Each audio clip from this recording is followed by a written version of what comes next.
बुद्ध के पास उनका एक शिष्य आया और बौखलाए स्वर में बोला, जमींदार राम सिंह ने मेरा अपमान किया है, आप अभी चलें, उसे सबक सिखाना होगा। बुद्ध बोले, प्रियवर, सच्चे बौद्ध का अपमान करने की शक्ति किसी में नहीं होती, तुम इस बात को भुला दो।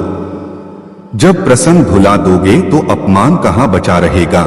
शिष्य ने कहा, उसने आपके प्रति भी अपशब्दों को प्रयोग किया था, आप चलिए तो सही। आपको देखते ही वह शर्मिंदा हो जाएगा और क्षमा मांग लेगा, इससे मैं संतुष्ट हो जाऊंगा। बुद्ध कुछ विचार कर बोले, अच्छा, यदि ऐसी बात है तो मैं अवश्य ही राम जी के पास चलकर उसे समझाने का प्रयास करूंगा। शिष्य ने आतुर होकर कहा, चलिए, नहीं तो रात घिर आएगी। बुद्ध ने कहा, रात घिरेगी तो क्या, रात के पश्चात दिन भी तो आएगा। यदि तुम वहां चलना आवश्यक ही समझते हो तो मुझे कल याद दिलाना, कल चलेंगे। दूसरे दिन बात आई गई हो गई। शिष्य अपने काम में लग गया और बुद्ध अपनी साधना में लीन हो गए। दोपहर होने पर शिष्य से पूछा, आज राम जी के पास चलना है। शिष्य ने कहा कि नहीं, मैंने जब घटना पर फिर से विचार किया तो मुझे इस बात का आभास हुआ कि भूल मेरी ही थी। अब राम जी के पास चलने की कोई जरूरत नहीं है। बुद्ध ने मुस्कुराकर कहा, अगर हम तुरंत प्रतिक्रिया देने से बचें तो हमारे भीतर की कटुता समाप्त हो जाती है। शिष्य बुद्ध का आशय समझ उनके प्रति नतमस्तक हो गया। बुद्ध का चमत्कार। किसी नगर में एक दुकानदार था, उसकी कपड़े की दुकान थी। वह बड़ा ही ईमानदार था और अपने ग्राहकों के साथ उसका व्यवहार बड़ा अच्छा रहता था, इसलिए उसकी दुकान खूब चलती थी। अचानक दुकानदार के सामने एक कठिनाई आ गई। उसका छोटा लड़का उसके साथ दुकान पर बैठता था। जाने कहां से उसको आदत पड़ गई कि दुकान पर जो भी खरीदार आता वह उसकी टोपी या पगड़ी उतारकर फेंक देता। दुकानदार ने उसे बहुत समझाया, डराया, धमकाया, मारा पीटा, लेकिन उसने अपनी आदत न छोड़ी। धीरे धीरे लोगों ने उसकी दुकान पर आना कम कर दिया। दुकानदार बहुत ही परेशान हो गया। अब वह क्या करे? लड़के की मां नहीं थी, इसलिए घर पर अकेले उसे छोड़ भी नहीं सकता था। संयोग से एक दिन उसकी दुकान के सामने से भगवान बुद्ध निकले। उसने अपनी परेशानी उन्हें बताई। तथागत, आप जैसे भी बने इस लड़के को ठीक कर दीजिए, मैं आपका बड़ा एहसान मानूंगा। बुद्ध ने सारी बात सुनकर कहा, मैं तुम्हारे लड़के को ठीक तो कर दूंगा, लेकिन एक शर्त है। दुकानदार ने पूछा, क्या? वे बोले, मैं या तुम्हारा बालक जो करे तुम उसमें रोक टोक नहीं करोगे। दुकानदार राजी हो गया। अगले दिन बुद्ध अपने सिर पर एक साफा बांधकर उसकी दुकान पर आए। लड़का तो ताक में था ही। जैसे ही बुद्ध बैठे कि वह उठा और उनका साफा उतारकर सड़क पर फेंक दिया। बुद्ध ने हंसकर कहा, शाबाश बेटे। उन्होंने उसे पुचकारा और कहा, जरा दौड़कर साफे को उठा तो लाना। लड़के ने छलांग लगाई और साफा उठाकर ले आया।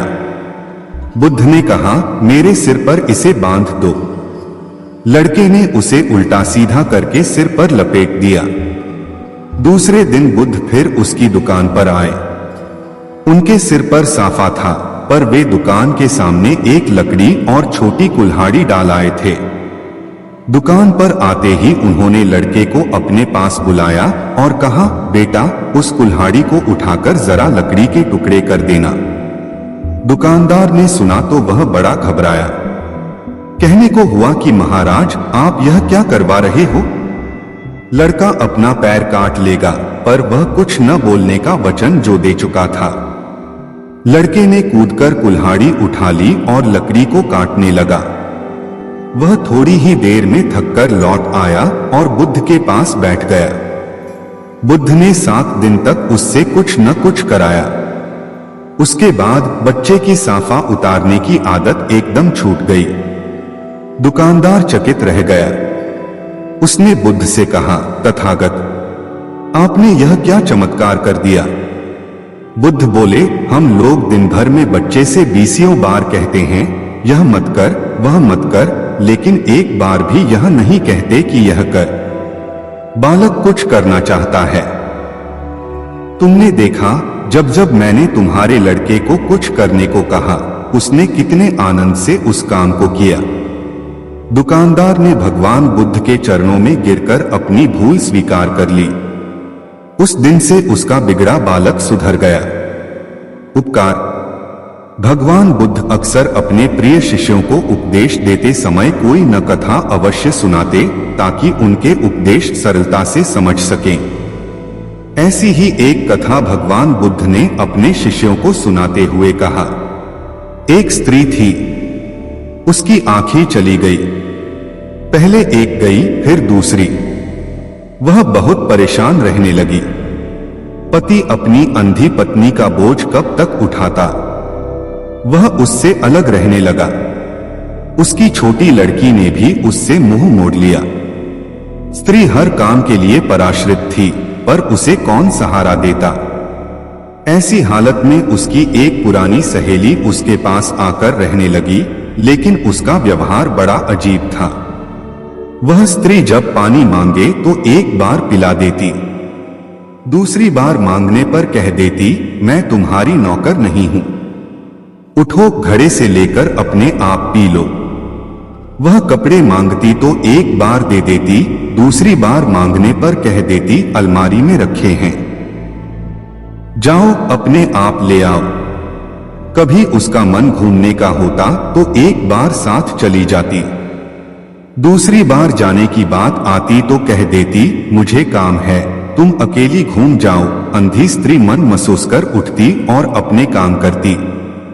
सच्चाई यह थी कि सहेली उसे कम प्यार नहीं करती थी और न ही काम से बचना चाहती थी। वह बार बार दया दिखाकर उसको सदा के लिए अपाहिज नहीं बनाना चाहती थी। धीरे धीरे वह स्त्री सब काम अपने आप करने लगी। उसे किसी के सहारे की जरूरत न रही। तब उसने समझा कि उसकी सहेली ने उसके ऊपर बहुत बड़ा उपकार किया है। फिर वह अंधों की एक संस्था में चली गई और वहां उसने जाने कितने असहाय भाई बहनों को अपने पैरों पर खड़ा होना सिखाया। जीने का मार्ग। समीप एक सांप रहता था। वह बड़ा ही तेज था। जो किसी गांव के समीप एक सांप रहता था, वह बड़ा ही तेज थाल को जान ले लेता। सारे गांव के लोग उससे तंग आ गए। वे उसे रात दिन कोसते। आखिरकार उन्होंने उस मार्ग से निकलना ही छोड़ दिया। गांव का वह हिस्सा उजाड़ सा हो गया। एक दिन महात्मा बुद्ध भ्रमण करते हुए उस गांव में आए।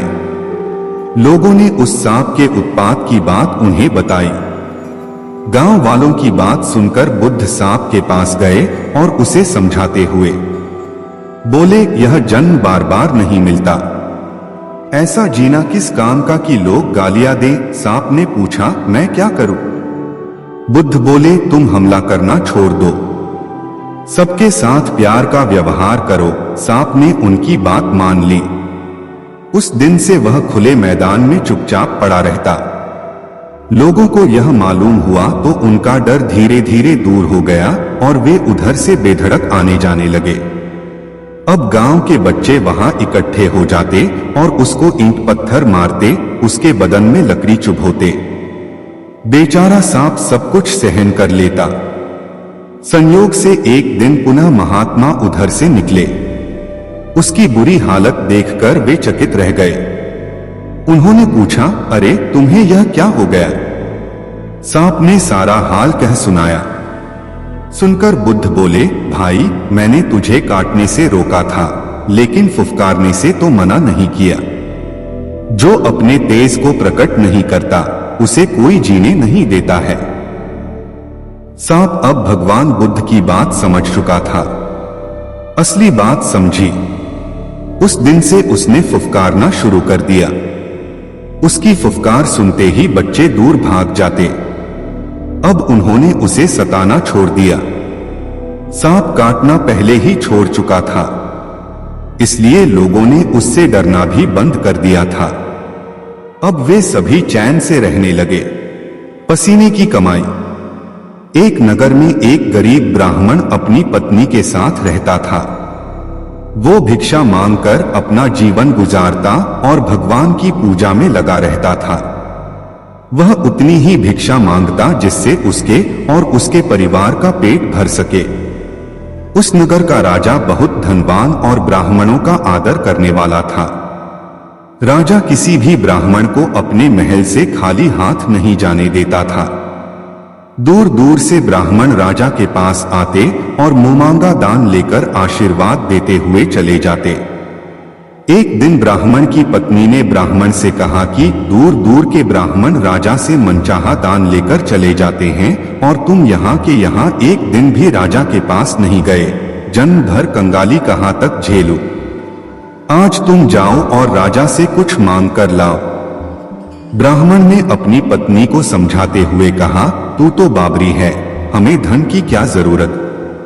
हमें इतना तो मिल ही जाता है जिससे हम अपना पेट भर सकें और राजा का धन अच्छा नहीं होता, वो हमें नहीं लेना चाहिए। ब्राह्मण की पत्नी जिद पर अड़ गई और बोली, मैं तुम्हारी एक भी बात सुनने वाली नहीं हूं। कब तक हम कंगाली में जीते रहेंगे? तुम तो रोज माला लेकर बैठ जाते हो। अपने बच्चों को क्या खिलाएं और क्या पहनाएं? जब बच्चे दूसरे बच्चों को पहनते, ओढ़ते और खाते पीते देखते हैं तो उनका मन भी ललचाता है। आज तुम राजा के पास जाओ। राजा बहुत भला व्यक्ति है, वो हमें जरूर मुंह मांगा दान देगा। मजबूर होकर ब्राह्मण राजा के महल की ओर चल दिया, पर राजा उस समय महल में नहीं था। ब्राह्मण को वापस लौटना पड़ा। दूसरे दिन ब्राह्मण की पत्नी ने ब्राह्मण को फिर से महल भेजा, परंतु राजा फिर से महल में नहीं मिला। तीसरे दिन राजा महल में मिल गया और उसने ब्राह्मण का स्वागत किया और उसे आसन पर बैठाया और 2 दिन न मिल पाने के लिए क्षमा भी मांगी। राजा ने कहा, मैं आपकी क्या सेवा कर सकता हूं? ब्राह्मण ने कहा, जो मैं मांगू वो आप दे सकेंगे। राजा ने कहा, हाँ हाँ कहिए, मैं आपकी क्या सेवा कर सकता हूँ? ब्राह्मण ने निवेदन दिया, महाराज मैं कुछ और नहीं चाहता, बस आप मुझे अपनी पसीने की कमाई से 4 पैसे दान में दे दीजिए। ब्राह्मण की बात सुनकर राजा चौंक गया और सोचने लगा, खजाने में बहुत सारा धन पड़ा है पर मेरी मेहनत की एक कौड़ी भी नहीं है। राजा ने ब्राह्मण से कहा, आप मुझे 1 दिन का समय दे, मैं कल आपको आपका मुंह मांगा दान दे दूंगा।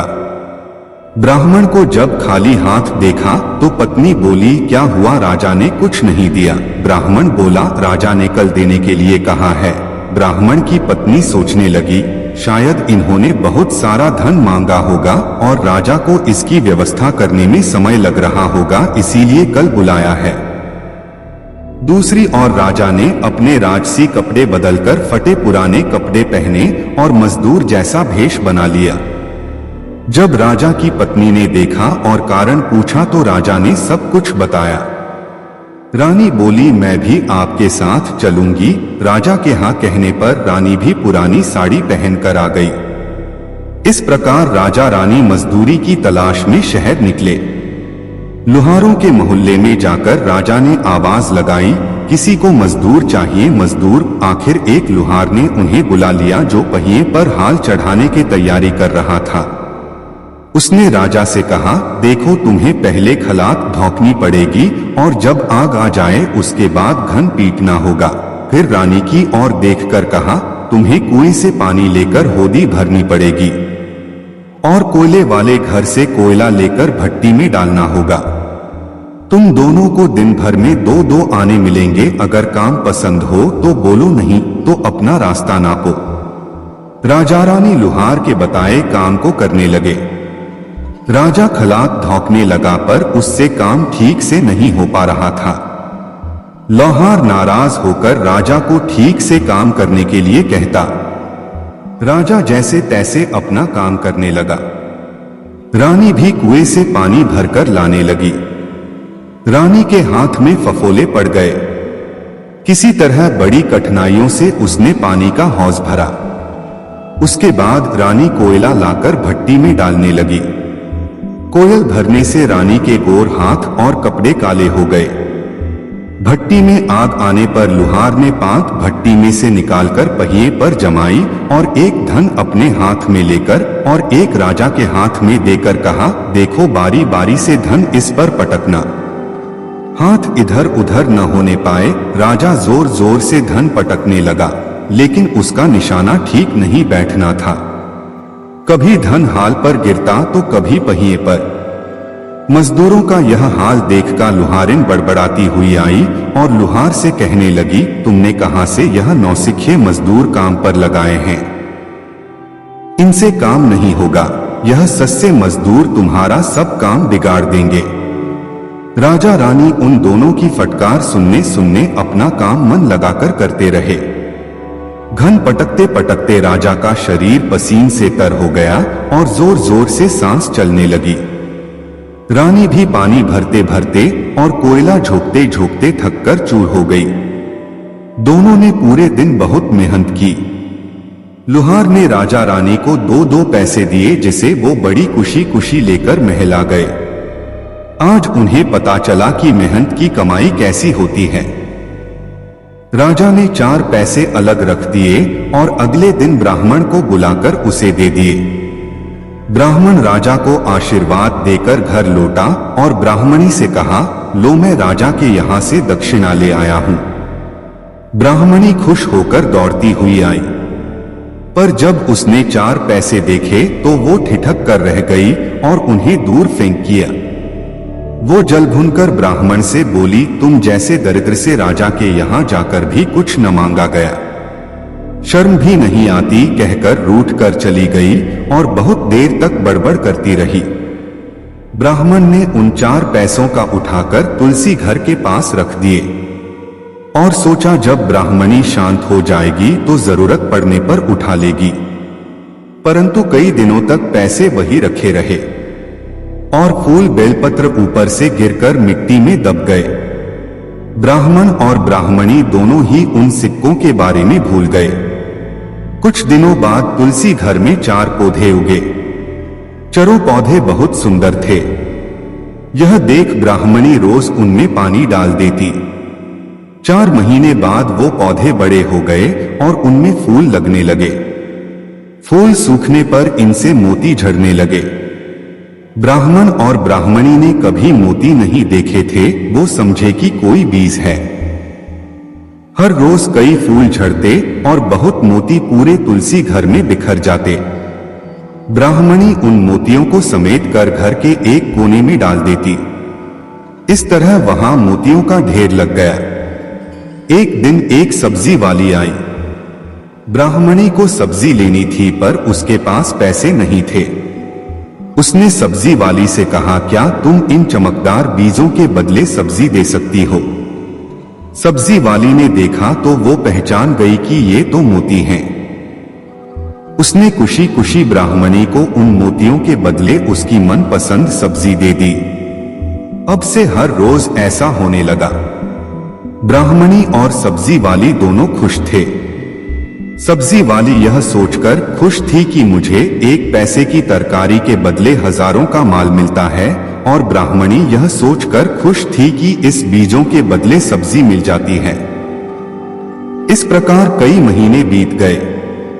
उधर राजमहल में कई राजहंस थे जो मोती चुगते थे।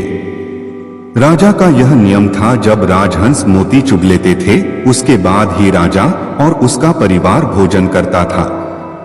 एक समय बाद राजा का सारा धन उन मोतियों और दान देने में खर्च हो गया। अब राजा को मोती खरीदने के पैसे तक नहीं बचे। यह खबर पूरे नगर में फैल गई। बुद्ध की सिखावन। भगवान बुद्ध की धर्मसभा में एक व्यक्ति प्रतिदिन जाया करता था और उनके प्रवचन सुना करता था। उसका यह क्रम 1 महीने तक चला, लेकिन उसके जीवन पर इसका कोई प्रभाव नहीं पड़ा। बुद्ध बार बार समझाते थे, लोभ, द्वेष और मोह पाप के मूल हैं। इन्हें त्यागो, पर वह बेचारा इन बुराइयों से बचना तो दूर, इनमें और फंसता ही जा रहा था।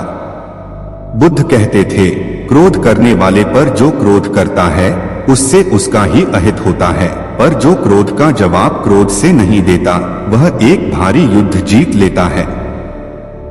हैरान होकर वह बुद्ध के पास गया और उन्हें प्रणाम निवेदन करके बोला, भते, 1 महीने से मैं आपके प्रवचन सुन रहा हूं, लेकिन मुझ पर उनका जरा भी असर नहीं पड़ा। बुद्ध ने मुस्कुराकर उसकी ओर देखा और कहा, अच्छा, कहाँ के रहने वाले हो? श्रावस्ती का। यहाँ राजगृह से श्रावस्ती कितनी दूर है? उसने बता दिया। कैसे जाते हो वहां? सवारी से। कितना समय लगता है? इतना, उसने हिसाब लगाकर बता दिया। ठीक, अब यह बताओ, यहां बैठे बैठे राजगृह पहुंच गए, यह कैसे हो सकता है? वहां पहुंचने के लिए तो चलना होगा। बुद्ध ने बड़े प्यार से कहा, तुमने सही कहा, चलने पर ही मंजिल पर पहुंचा जा सकता है। इसी तरह अच्छी बातों पर असर तभी पड़ता है जब उन पर अमल किया जाए। उपदेश का मोल। गौतम बुद्ध एकांत स्थान पर बैठकर साधना में लीन थे। कुछ देर के पश्चात उन्होंने अपनी आंखें खोली तो अपने प्रिय शिष्यों को सामने पाया। सभी शिष्य गौतम बुद्ध से कुछ जानने के लिए आतुर थे। एक शिष्य ने आगे बढ़कर कहा, भंते, हम जानना चाहते हैं कि उपदेशों का वास्तविक मोल क्या होता है। शिष्यों को संबोधित करते हुए भगवान बुद्ध बोले, यह आवश्यक नहीं कि कोई भी साधु संत पूर्ण व्याख्या करके ही उपदेश दे, बल्कि वह किसी भी कार्य अथवा इशारे मात्र से भी उपदेश का महत्व समझा सकता है। इसी विषय में मैं तुम्हें एक कथा सुनाता हूं, सुनो। किसी नगर में एक सेठ रहता था। उसके पास अपार धन था। उसका व्यापार दूर दूर तक फैला हुआ था। एक दिन एक साधु उसके दरवाजे पर भिक्षा मांगने के लिए आया। सेठ ने उसे भिक्षा दे दी। भिक्षा लेकर जब साधु जाने लगा तो सेठ ने उसे रोककर कहा, महाराज, मुझे कुछ उपदेश तो देते जाइए। साधु ने उसकी ओर देखा और बोला, हफ्ते भर बाद आज ही के दिन मैं फिर आऊंगा, तब उपदेश दूंगा। अपने वादे के अनुसार अगले हफ्ते साधु आया। सेठ तो उसकी राह ही देख रहा था। उसने उसे देने के लिए तरह तरह के पकवान तैयार करवा रखे थे। साधु ने उसके आगे अपना कमंडल कर दिया, लेकिन सेठ जैसे ही उसमें कुछ पकवान डालने को हुआ कि उसका हाथ वहीं का वहीं रुक गया। बोला, स्वामी जी, इसमें तो कूड़ा है। तो साधु ने प्रश्न भरी निगाह से उसकी ओर देखा। सेठ ने कहा, इसे साफ कर दीजिए। साधु ने उसे झाड़कर पोंछ दिया। सेठ ने उसमें खाने की चीजें डाल दी। भिक्षा लेकर साधु जाने लगा तो सेठ ने कहा, महाराज, आप तो जा रहे, क्या भूल गए कि आज आपने मुझे उपदेश देने का वचन दिया था? साधु बोला, अरे, क्या तुम्हें उपदेश नहीं मिला? तो सुनो, मेरे कमंडल में जब गंदगी थी तो तुमने उसमें खाने की चीजें नहीं डाली, उसे साफ करा लिया। इसी तरह तुम्हारे अंदर काम, क्रोध, लोभ, मोह आदि जाने कितनी बुराइयां भरी पड़ी हैं। पहले उन्हें साफ करो, तब कुछ पा सकोगे। तब सेठ को साधु के उपदेश का मोल समझ में आया और उसने उसको अपने जीवन में ढालने का प्रयत्न किया। आलस का फल। गौतम बुद्ध के प्रिय शिष्यों में एक ऐसा भी था जो बहुत आलसी था, परंतु वे उसे भी उतना ही स्नेह करते जितना अन्य शिष्यों को। एक दिन गौतम बुद्ध ने उस शिष्य को एक कथा सुनाते हुए कहा, किसी गांव में एक ब्राह्मण रहा करता था। वह बड़ा भला आदमी था, लेकिन साथ ही काम को टाला करता था। वह यह मानकर चलता था कि जो कुछ होता है भाग्य से होता है, वह अपने हाथ पैर नहीं हिलाता था। वह बहुत आलसी था। एक दिन एक साधु उसके घर आया। ब्राह्मण और उसकी घरवाली ने उसका खूब आदर सत्कार किया। साधु ने चलते समय खुश होकर ब्राह्मण से कहा, तुम बहुत गरीब हो, लो, मैं तुम्हें पारस पथरी देता हूं। 7 दिन के बाद मैं आऊंगा और इसे ले जाऊंगा। इस बीच तुम जितना सोना बनाना चाहो बना लेना। ब्राह्मण ने पथरी ले ली। साधु चला गया। उसके जाने के पश्चात ब्राह्मण ने घर में लोहा खोजा। उसे बहुत थोड़ा लोहा मिला। वह उसी को सोना बनाकर बेच आया और कुछ सामान खरीद लाया। अगले दिन स्त्री के बहुत जोर देने पर लोहा खरीदने बाजार में गया तो लोहा कुछ महंगा था। वह घर लौट आया। 2-3 दिन बाद फिर वह बाजार गया तो पता चला कि लोहा अब पहले से भी महंगा हो गया है। कोई बात नहीं, उसने सोचा 1-2 दिन में भाव जरूर नीचे आ जाएगा, तभी खरीदेंगे। किंतु लोहा सस्ता नहीं हुआ और दिन बीतते गए। 8वें दिन साधु आया और उसने अपनी पथरी मांगी तो ब्राह्मण ने कहा, महाराज मेरा तो सारा समय यूं ही निकल गया। अभी तो मैं कुछ भी सोना नहीं बना पाया। आप कृपा करके इस पथरी को कुछ दिन मेरे पास और छोड़ दीजिए। लेकिन साधु राजी नहीं हुआ। उसने कहा, तुम जैसा आदमी जीवन में कुछ नहीं कर सकता। तुम्हारी जगह और कोई होता तो कुछ का कुछ कर डालता। जो आदमी समय का उपयोग नहीं जानता वह कभी सफल नहीं होता। ब्राह्मण पछताने लगा, पर अब क्या हो सकता था। साधु पथरी लेकर जा चुका था। उसे अपने आलस और भाग्य पर जरूरत से ज्यादा यकीन की कीमत चुकानी पड़ी। इसलिए कहा जाता है कि आलस आदमी का सबसे बड़ा दुश्मन होता है। शिष्य अब बुद्ध के कहने का तात्पर्य समझ चुका था। उसने कसम खाई कि वह आज के बाद आलस को त्याग देगा। इसके पश्चात उसने कभी आलस नहीं किया। सांच को आंच नहीं। एक दिन भगवान बुद्ध अपने शिष्यों को सच का उपदेश दे रहे थे। सच्चाई पर आधारित कथा सुनाते हुए भगवान बुद्ध बोले, किसी नगर में एक जुलाहा रहता था। वह बहुत बढ़िया कंबल तैयार करता था। एक दिन उसने एक साहूकार को 2 कंबल दिए। साहूकार ने 2 दिन बाद उनका दाम ले जाने को कहा। साहूकार दिखाने को तो धर्म क्रम करता था, माथे पर तिलक लगाता था, लेकिन मन उसका मैला था। वह अपना रोजगार छलकपट से चलाता था। 2 दिन बाद जुलाहा अपना पैसा लेने आया तो साहूकार ने कहा, मेरे यहाँ आग लग गई, उसमें दोनों कंबल जल गए, तो अब मैं दाम क्यों दूं? जुलाहा बोला, यह नहीं हो सकता, मेरा धंधा सच्चाई पर चलता है और सच में कभी आग नहीं लग सकती। जुलाहे के कंधे पर एक कंबल पड़ा था। उसे सामने करते हुए उसने कहा, यह लो, लगाओ इसमें आग। साहूकार बोला, मेरे यहाँ कंबलों के पास मिट्टी का तेल रखा था। कंबल उसमें भीग गए थे, इसलिए जल गए। जुलाहे ने कहा, तो इसे भी मिट्टी के तेल में भिगो लो। काफी लोग वहां इकट्ठे हो गए। सबके सामने कंबल को मिट्टी के तेल में भिगोकर आग लगा दी गई। लोगों ने देखा कि तेल जल गया, लेकिन कंबल जैसा था वैसा बना रहा। जुलाहे ने कहा, याद रखो, सांच को आंच नहीं। साहूकार ने लज्जा से सिर झुका लिया और जुलाहे के पैसे चुका दिए।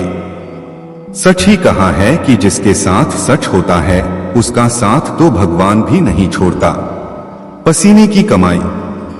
एक दिन बुद्ध भ्रमण करते हुए एक गांव में जा पहुंचे। उनका नाम सुनकर एक सेठ उनके पास आया। महात्मा बुद्ध के लिए तरह तरह के स्वादिष्ट भोजन का थाल लाया था। बुद्ध ने थाल की ओर देखा और खाना खाने से इनकार कर दिया।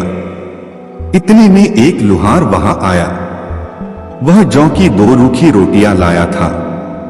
बुद्ध ने वे रोटियां ले ली और बड़े आनंद के साथ खाने लगे। सेठ ने आश्चर्य से बुद्ध की ओर देखा। उसे बड़ा बुरा लगा।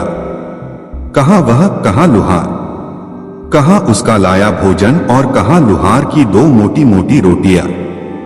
जब बुद्ध भोजन कर रहे थे तो सेठ से न रहा गया। उसने कहा, महाराज, यह कहाँ का न्याय है कि मैं पहले खाना लाया और इतना बढ़िया लाया, पर आपने उसे लेने से इनकार कर दिया और इस लुहार की रूखी रोटियों को प्रेम से खा रहे हैं। बुद्ध थोड़ा रुके, फिर बोले, इस लुहार की कमाई अपनी मेहनत की कमाई है, पवित्र कमाई है। जबकि तेरी कमाई तेरे पसीने की नहीं है, उसे पवित्र नहीं कहा जा सकता। सेठ ने कहा, नहीं जी, ऐसा नहीं है। बुद्ध ने कहा, तो स्वयं ही देख लो। इतना सुनकर बुद्ध ने लुहार की लाई रोटी को एक हाथ में और सेठ के मालपुए को दूसरे हाथ के बीच रखकर निचोड़ा, तो लुहार द्वारा लाई गई रोटी को निचोड़ने पर दूध की धार निकली और सेठ द्वारा लाए गए मालपुए को निचोड़ने पर रक्त निकला। सेठ को काटो तो खून नहीं। वह लज्जा से सिर झुकाकर अपना थाल लेकर चला गया। इसलिए कहा जाता है कि मेहनत की रोटी भी हराम के कई पकवानों से अच्छी होती है। एक एक पल एक एक युग के समान हो गया। वह चाहता था कि कैसे भी शाम हो जाए। शाम हुई और रात भी हो गई, लेकिन उसकी इच्छा पूरी नहीं हुई।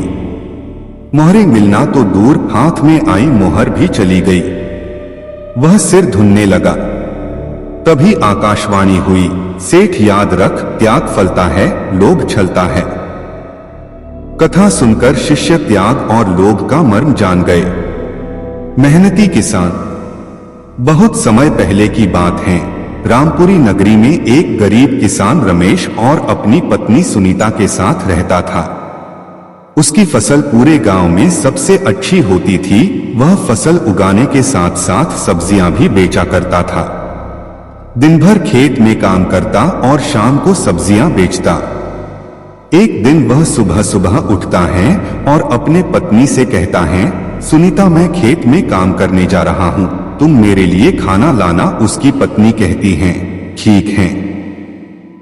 वह अपने खेत में काम करने के लिए चला जाता है। खेत में काम कर ही रहा था, तभी उसे दो आदमी अपनी मेड़ पर आते हुए दिखाई देते हैं।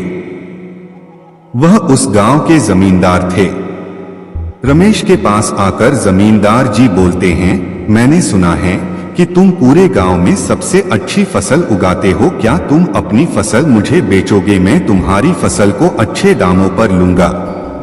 किसान रमेश बोलता है, क्यों नहीं मालिक, यह तो मेरी खुशी की बात है जो मैं अपना अनाज आपको अच्छे दाम पर बेचूं।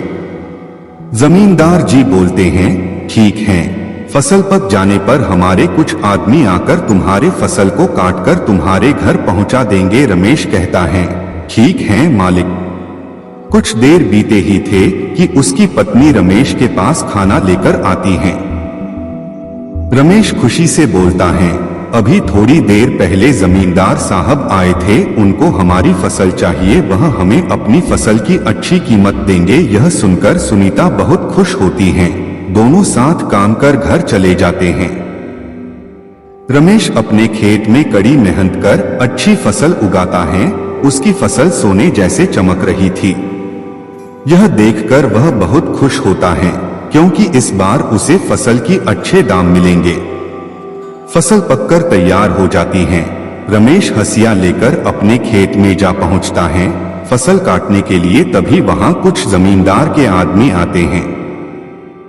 वह भी फसल कटाई करने में उसकी मदद करते हैं। कुछ समय बाद फसल की कटाई कर अनाज निकल जाता है और अनाज की बोरी बनाकर रमेश के घर पहुंचा दिया जाता है। जमींदार के आदमी रमेश से कहता है, मालिक के आदमी आएंगे कल, वो तुम्हारी अनाज को ले जाएंगे। रमेश और सुनीता रात का भोजन करके सो जाते हैं। उनके घर में उसी रात चोर आकर उनके सारे अनाज को चुरा ले जाते हैं।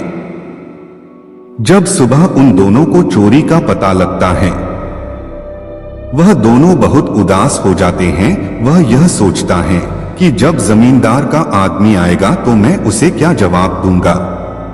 थोड़ी देर बाद जमींदार का आदमी आता है और रमेश से कहता है, लाओ रमेश अपना फसल दो। रमेश उदास मन से कहता है, मेरी अनाज चोरी हो गई। क्या तुम्हारी अनाज चोरी हो गई? तुम शीघ्र ही मलिक के पास चलो। रमेश कहता है, ठीक है। वह दोनों जमींदार के पास जाते हैं। जमींदार साहब, मेरी अनाज किसी ने रात को चोरी कर ली। जमींदार बोलता है, तुम अधिक पैसों के लालच में अपनी अनाज किसी और को तो नहीं बेच दी? रमेश कहता है, नहीं मालिक, मैं ऐसा करके इस गांव से कहां जाऊंगा। अगर मैं ऐसा करूंगा तो कभी ना कभी आपको यह बात अवश्य ही पता चलेगी। जमींदार कहते हैं, ठीक है रमेश, कोई बात नहीं, तुम मुझे अगली बार अपनी अनाज बेच देना। रमेश उदास मन से अपने घर वापस लौट जाता है। रमेश अब शाम को सब्जियां बेचने जाता। सब्जियां बेचकर वह अपने घर का खर्च चलता। रात का भोजन करते समय सुनीता बोलती हैं, सब्जियां बेचकर हमारा गुजारा नहीं हो सकता, हमें कोई और रास्ता सोचना होगा। रमेश अचार का टुकड़ा खाने के लिए उठाता है, तभी उसे एक उपाय सोचता है। वह सुनीता से कहता है, क्यों ना मैं अचार बेचने का काम शुरू करूं और तुम अचार भी अच्छा बनाती हो। सुनीता अचार बनाने में जुट जाती हैं और रमेश उन अचार को बाजार में बेचने जाता है। उस दिन अचार की बिक्री काफी अच्छी होती है। वह घर आकर अपनी पत्नी से कहता है, हमें अचार की मात्रा और बढ़ानी होगी, लोग तुम्हारे अचार को बेहद ही पसंद कर रहे हैं। सुनीता और अधिक अचार बनती हैं। रमेश उसे बाजार में बेचता। ऐसा करते करते वह एक अचार की दुकान खोल लेता है। अब सारे गांव के लोग उसके दुकान पर अचार खरीदने आते। एक दिन महात्मा बुद्ध के पास 3 युवक आए। वे उनके साथ कुछ दिन रहना चाहते थे। बुद्ध ने प्रश्न किया कि तुम यहाँ क्यों आए हो? पहले ने कहा, बस रहने आया हूँ। बुद्ध बोले कि रहने में तो कोई परेशानी नहीं है। दूसरे का उत्तर था, कुछ जानने आया हूँ। बुद्ध ने उसे समझाया, कुछ जानने के लिए बुद्धि को शुद्ध और मन को समर्पण के योग्य बनाना पड़ेगा, जिसे हम जानना कहते हैं। अधिकांश अवसरों पर वह मात्र जानकारी होती है। यह हमारा भ्रम होता है कि हमने जान लिया। चित्त को एकाग्र किए बिना जो जाना जाता है वह परमात्मा न होकर हमारा अहंकार होता है। इससे ऊपर उठकर ही हम परमात्मा को देख सकते हैं। तुम मेरे पास रहो या कहीं और रहो, मन का समर्पण और एकाग्रता का होना बहुत जरूरी है। फिर बुद्ध ने तीसरे युवक से पूछा तो उसने कहा कि मैं जीने के लिए यहाँ पर आया हूँ। तब बुद्ध ने कहा कि रहना और जानना इन दोनों से ऊपर की स्थिति है। जीना, जीवन बिताना सरल है किंतु जीना कठिन है। जीवन को जीने के लिए परमात्मा की अनुभूति आवश्यक है।